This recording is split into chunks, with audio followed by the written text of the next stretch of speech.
You find me on day 2 of the best week in the year. It's Chablis week on the Wine Show, where I get to indulge my passion for this unique expression of Chardonnay. Oh, it's very good. It's very good.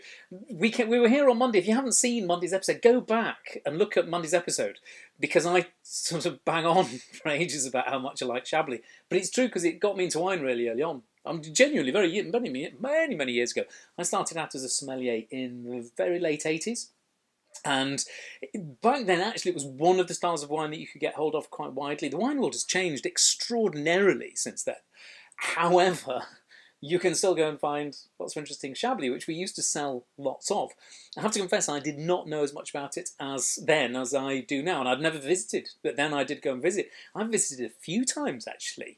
It's a brilliant it's a nice little spot. It's a small, very beautiful little town in its way. And the river Sereine, I think it's called, runs right the way through, and there's one place I remember you could have lunch and you sit sort of in a little balcony overlooking this quite high-sided river. It's quite sort of narrow, cut between the streets. And we sat there, we had the most lovely lunch in the sun, enjoying it. And then all around, you should go to all wine regions, they're really good because you get an understanding for them. But as you sort of look around, you get these rolling hills, and you can start to see how the topography of the place translates into the wines that you get out of it. So you can go and see the very steep slopes of the Grand Cru vineyards, which are very steep, southeast facing, and those are the ones, if you like, that have they are looking the nearest to 90 degrees to the sun, because they're quite high up in terms of latitude. And then you can see these others from more rolling slopes, and you can see the slightly different soil types in them. So you can see how the different soil types, the different aspects, go and lend themselves to different styles of wine. Like the one I've got in here. What have I got?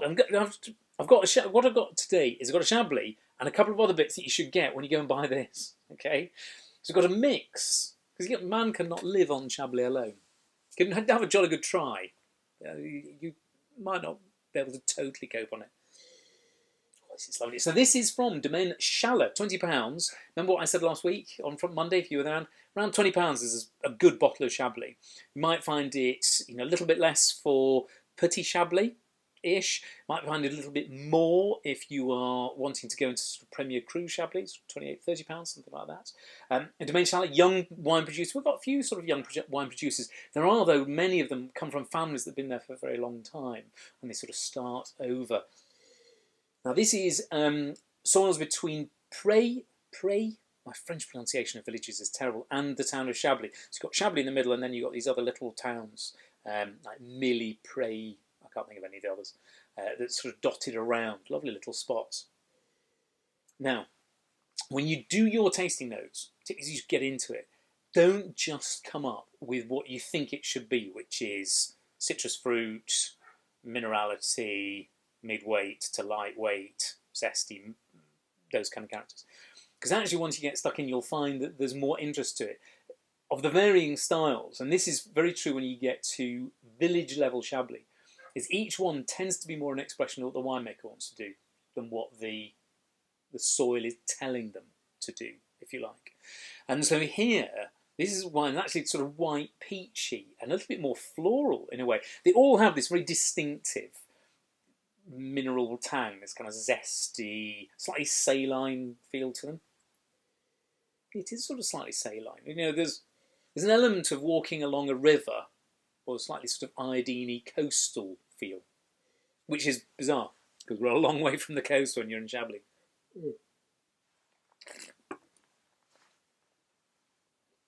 And don't swallow it too quickly. One of the things that I think people forget is that they look for an awful lot of oak character when you get into sort of mouthfeel. These are wines that don't necessarily need them. It's not unknown for Chablis producers to use oak. But what a lot of producers will do, and this is certainly true here, you can feel it, is the wine will sit in steel tanks, maybe for like 10 months or so.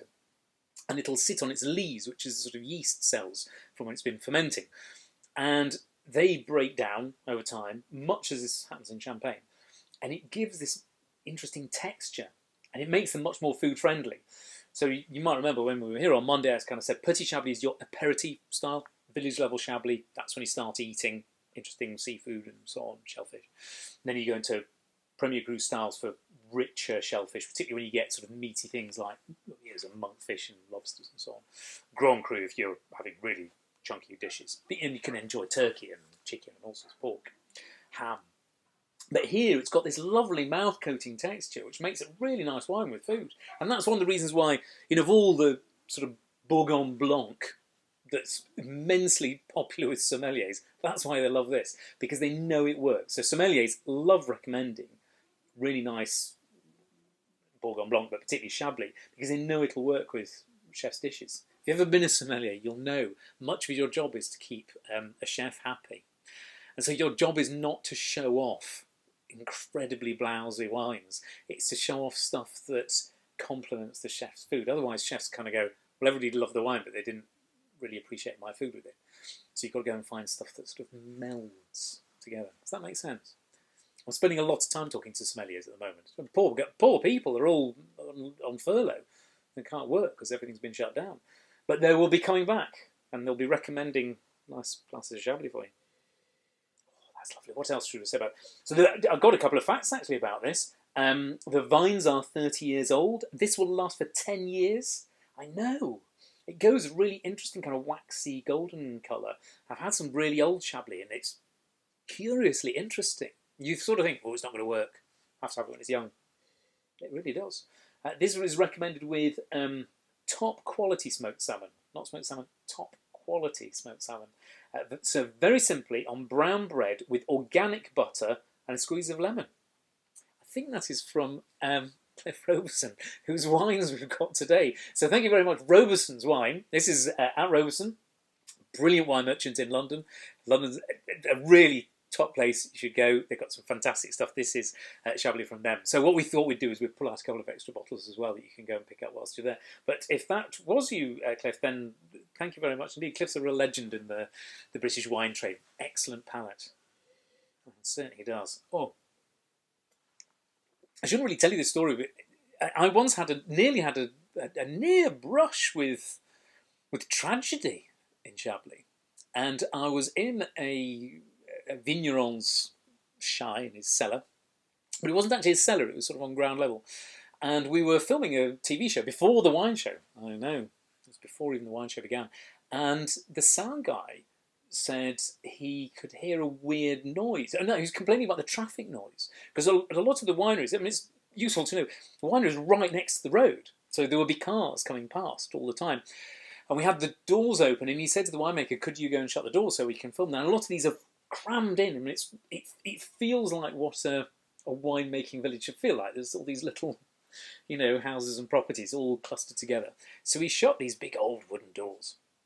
And the sound guy said he couldn't quite get the sound right. He said there's a weird hissing sound. And anyway, we didn't think very much of it until I got the most appalling headache. And it turned out the hissing noise was wine. And it was actually, some of it was barrel fermented, some wine in these barrels that was fermenting. And the carbon dioxide, I'm always the smallest person in the room. And so I was the first person to be breathing in this very carbon dioxide heavy air. And I started to feel terrible. Anyway, the winemaker, bless him, he ran to the doors and he flung them open. And he said, no. And then you can kind of flush the winery through. But it shows you that this is old school winemaking and little old traditional villages where you need to open the doors to the street to go and sort of flush them through. Anyway, I hold no grudges against the Vignerons of Chablis because actually it was a great little piece of TV we made. Mm. So, get yourself some of that. Get yourself some top quality smoked salmon, brown bread, organic butter, squeeze a lemon, and go in and give it. You know what, that squeeze a lemon thing? Whenever you go and see something that needs a squeeze of lemon, on the whole, this is a very good wine choice because as a wine, it has that squeeze of lemon zestiness to it. So it sort of does the same thing as a squeeze of lemon. So any food you will put a squeeze of lemon with, serve it with a glass of Chablis. What else do we have? A couple of bits. Got two reds here, actually, to go and add in. This is Le Grand Noir. It's a red blend at £9.90 from Roberson. So this is made by, actually, a group of people without very French names. There's a friend of mine, Robert Joseph, who makes this. The labels are designed by a guy called Kevin Shaw of Stranger and Stranger, who's a great wine label designer, and Hugh Ryman is the winemaker. And they sort of came together and they decided they would make an interesting blend. Now, GSM Grenache Shiraz Mourvedre is a blend made famous, well, in the Rhone, but particularly across in Australia, and then they've come back to make it over here. So this is a very different style of wine. Nice, chunky, fruity, juicy, lush, summery red. Let's have a try. Nice, soft, supple, juicy. Oh, that's lovely. So get yourself some of that, bung it in the fridge for a short period of time, not very long. It tastes a little bit of Vinto. Remember Vinto? There's a little bit of that sort of tang. So that's the sort of perfect thing to put yourself in a bit of a mixed case. Right at the minute, this is a way to go. If you have a wine style, I often recommend this to people, if you have a wine style where you go, I kind of know that, but I want some other bits and pieces, put yourself together a mixed case, and then you sort of have one or two things that you know really well, a couple of glasses, bottles of Chablis, and then you can go put some other bits and pieces in it. There's a great piece of advice somebody once, a friend of mine, a guy called Mark O'Brien, he's Master of Wine, very good MW, and early on in his career, somebody came into a shop and said he wanted to spend £1,000 on a bottle of wine for his son, who turned 18. And Mark said, what do you mean? He said, well, I want my son to know what really, really great wine tastes like. So here's £1,000, sell me something that costs £1,000. And Mark refused. Madness. As a wine merchant, these people don't come in very often. He said, no, I'm not going to do this to you. And I think the fellow was kind of surprised. He said, no, what I'm going to go and do is, you're still going to spend £1,000. But he sold him a £500 bottle of wine, and one that was £250 and one that was £125, and then one then was 60-ish, and one was about 30, one's about 15, 7, right down to the sort of bottom. Sort of ending up with a portfolio of wines that was about £1,000.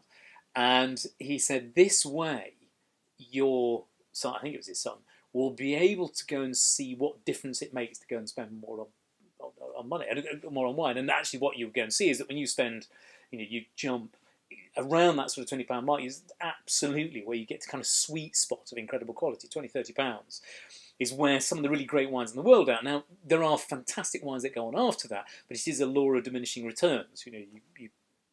Qualitatively, you don't go a long way from £100 to £1,000. You go a long way from £5 to £20, if that makes sense. So that was the way he did it. If you've got £1,000 and you want to go and learn about wine, don't buy a £1,000 bottle of wine. Go and treat yourself. Grades through. But actually, you can go and do that with regions as well. It was a brilliant way to go and do it. Chablis is a good place to go and do it. You can do it with other regions, but it's a great thing to go and buy yourself Petit Chablis, Chablis, Premier Cru, Grand Cru. Get yourself a Coravin, because you don't want to drink them all at once. Unless you've got some friends around, actually. That'd be an amazing dinner party. And then try them all the way through and see what bits are better and what bits are just different, and how you would go and have those wines in different contexts. It's the way you learn about wine. And what's the last wine we've got? This is going to be your little mixed case. You get yourself down to Roberson. It is Temporada Malbec from Argentina. Again, a very different style of wine here. Here we go. This is quite a summery style of Malbec. It is. It's very violet-y. Violets and berries. This is not one of those inky, dark, black styles of Malbec. This comes from a place called Lujan de Cuyo, which I know very well.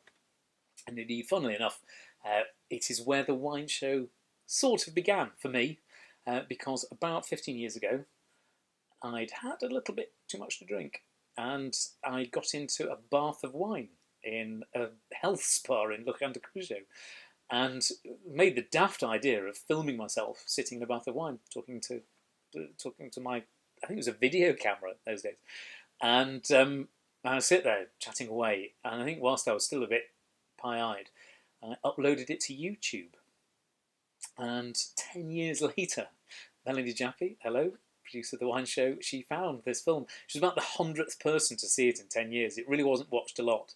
It's still there to this day, and I was sitting talking about wine in a bath in Lujan de Cuyo, where this wine comes from. There you go. That's how to get ahead in television.